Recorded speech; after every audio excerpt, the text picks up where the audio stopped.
Magandang hapon sa lahat. Magandang hapon po, ma'am. Bago tayo magsimula sa ating diskusyon, ay nais ko munang magsitayo ang lahat para sa panalangin.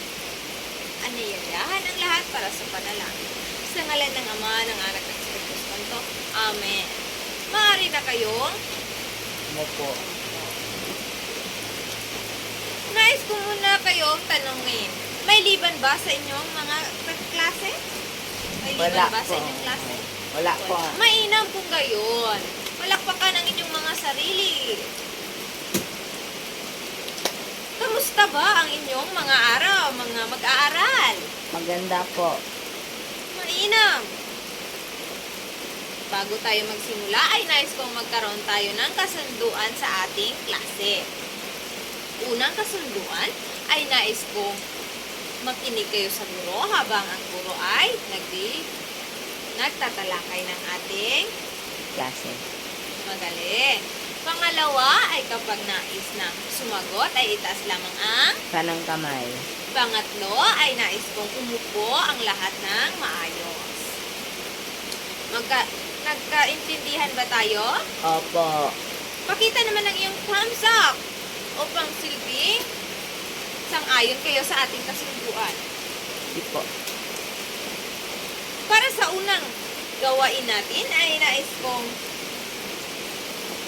bumuo kayo ng isang salita sa pamamagitan ng 4 na mga salita. Alamin natin kung ano ang mga 4 na mga salita. Ang unang salita ay agham panlipunan. Pangalawa ay pangangailangan.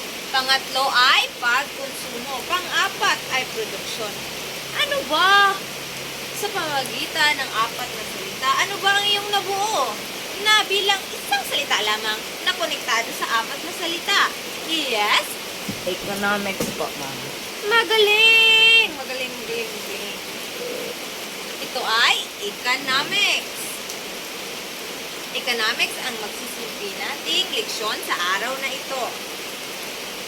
Bago tayo magsimula sa ating leksyon, ay magkakaroon muna nais kong magtagumpay tayo sa ating layunin na ninanais. Una ay nailalapat ang kahulugan ng economics sa pang-araw-araw na pamumuhay bilang isang mag-aaral at kasapi ng pamilya ng lipunan.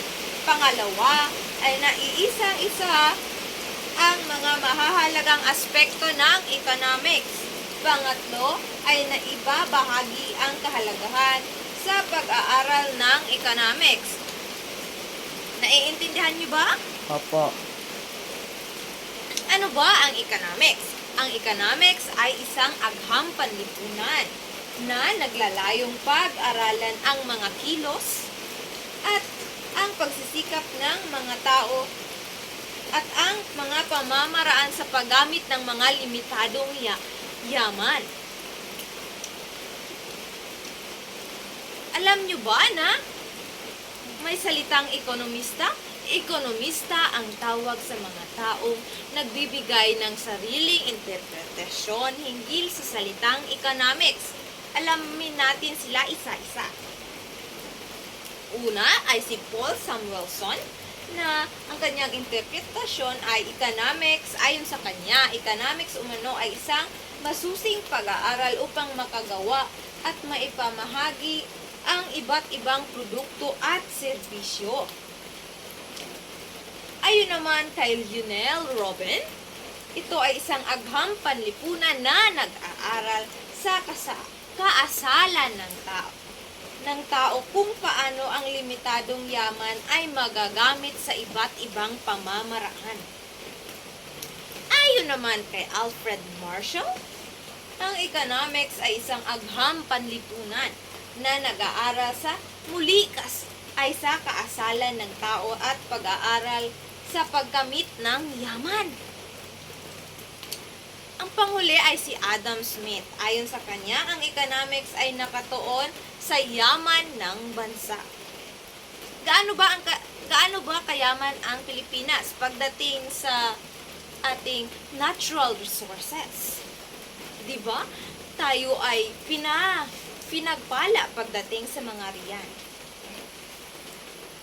bilang kabuuang sinabing bilang interpretasyon sa lahat ng ekonomista, ang economics ay isang agham panlipunan na naglalayong pag-aralan ang mga kilos at pagsisikap ng mga tao at mga pamamaraan sa paggamit nila ng mga limitadong yaman.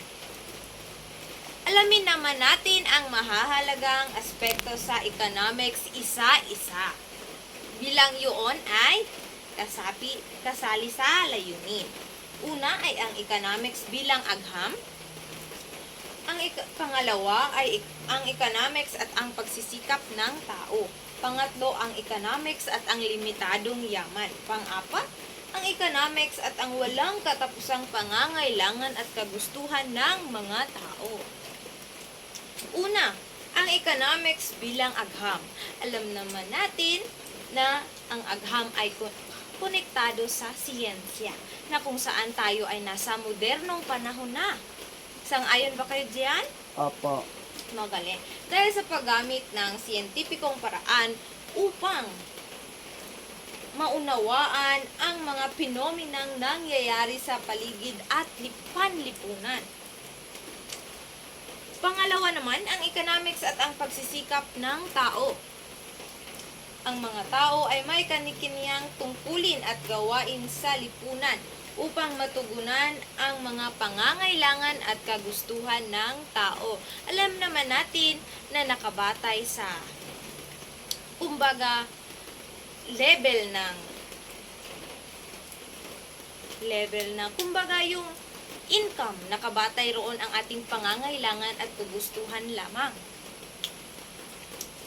Pangatlo, ang economics at ang limitadong yaman. Alam niyo ba kung bakit naging limitado na lang ang ating yaman? Dahil lang naman ito sa atin, dahil sa pang-aabuso natin sa mga limitadong yaman. Kaya upang ito ay hindi na maging limitado, kinakailangan na ating pahalagahan at alagaan.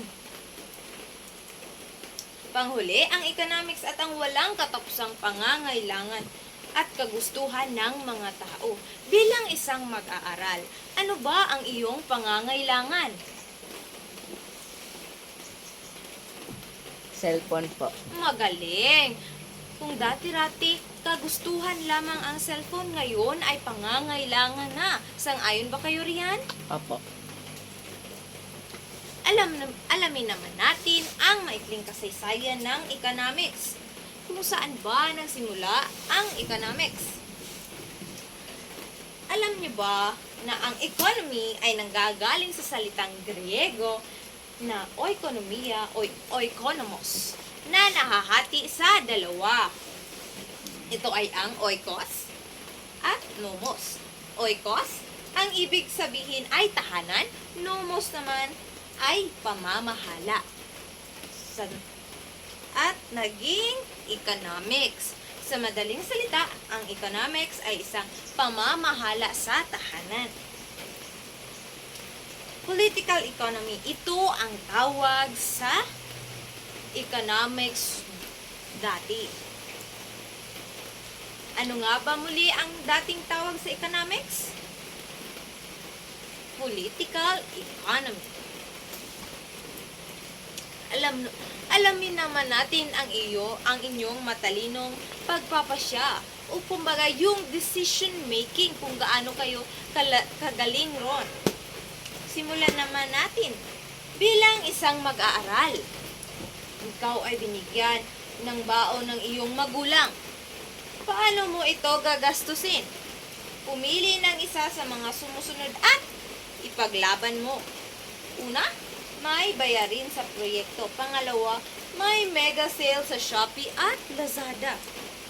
Panghuli, ibili ng pagkain. Magaling! Dadako naman tayo sa pangalawa.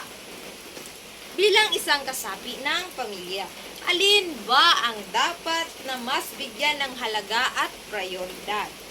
Pumili ng isa at ipaglaban. Una ay bayarin, pangalawa gastusin, at pangatlo ay pagbabudget. Magaling! bago tayo formal na magtapos sa ating diskusyon, ay nais ko munang hingan kayo ng isang salita sa salitang economics na ating tinalakay. Magaling, magaling, magaling. Ngayon ay dadako naman tayo sa pangkatang gawain. Ito ay pinamagatan kong makaluma o makabago. Ngayon ay tatanungin ko kayo at papipiliin. Alin ba kayo, makaluma o makabago? Kung makaluma ang inyong gusto, ay kayo ay gagawa ng gawain sa pamamagitan ng visual aid. Sa makabago naman ay gagawa kayo ng PPT presentation. Ito ay upang malaman ng lubusan kung ano ba ang iyong nalalaman sa economics na ating tinalakay. Sa unang pangkat ay kayo ay gagawa ng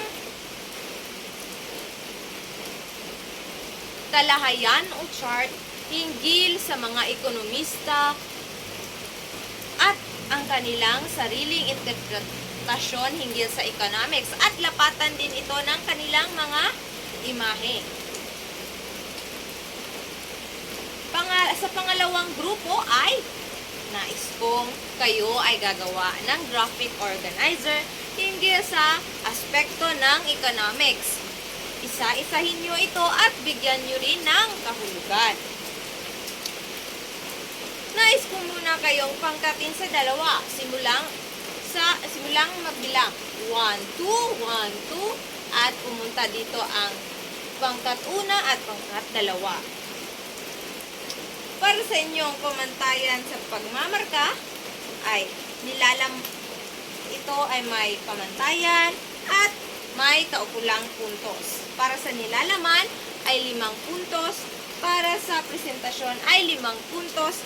Pagkamalikhain 5 puntos at 15 bilang kabuuan. Bilang hudyat na kayo ay tapos na, nais ko kayong sumigaw ng para sa ekonomiya. Para sa ekonomiya. Pangkat una, magaling. Pangkat dalawa, magaling. Palakpakan ang inyong mga sarili.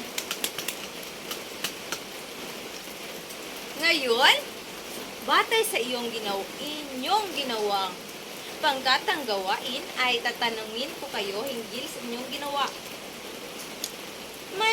Sino ba ang ekonomista na nagsasabi na ang economics ay nakatuon sa yaman ng bansa at ang kahalagahan ng malayang kalakalan? Magaling!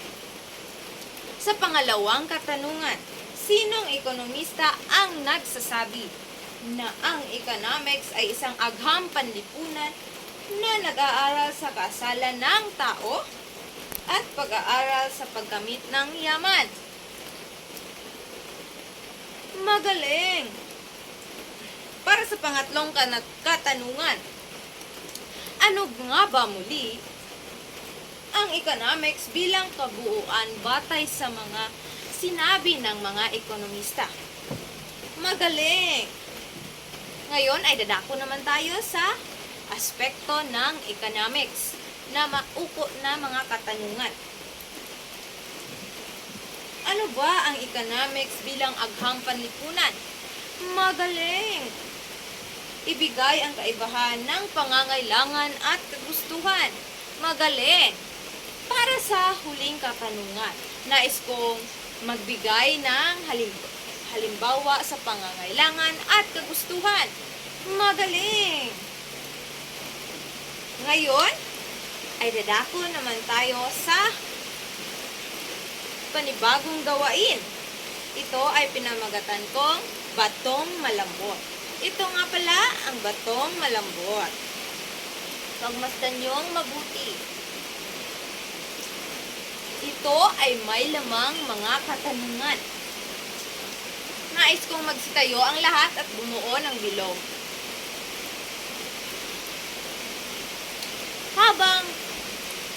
nagpapatugtog ako ng musika, ay nais kong ipasa-pasa ninyo ito sa inyong mga katabi.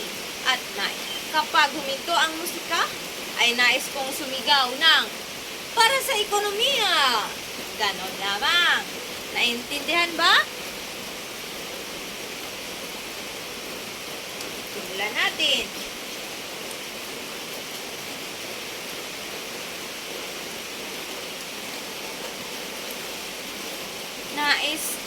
Kung sinong nais nakaalam, ay nais kong sumabay. Kung alam ninyo ang kanta.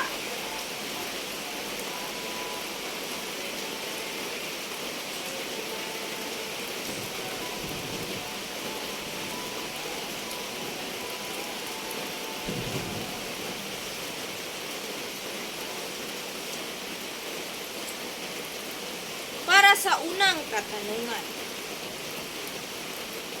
gaano kahalaga ang pag-aaral ng economics bilang isang mag-aaral? Magaling! Magaling, magaling, magaling, magaling.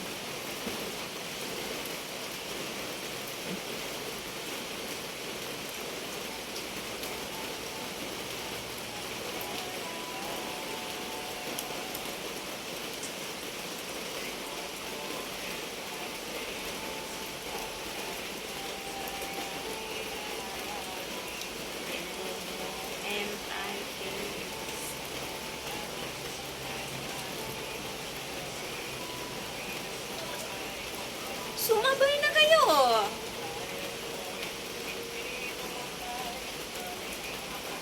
Tara na. Today, every day.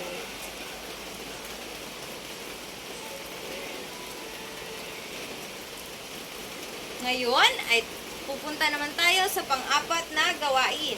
Talento nyo, ibahagi nyo. Unang pangkat ay magkakaroon ng pinamagatan kong ayusin nyo, buuin nyo, acronym nyo, isigaw nyo. Sa ikalawang pangkat ay tula ko, ilahad nyo, ikanta nyo, o i-jingle nyo. Para sa ikatlong pangkat ay maikling kwento ko, ibahagi nyo, isadula nyo. Bibigyan ko lamang kayo ng 15 minuto. Habang nagprepresenta. Unang pangkat, pangalawang pangkat, pangatlong pangkat. Magaling, magaling, magaling, magaling, magaling.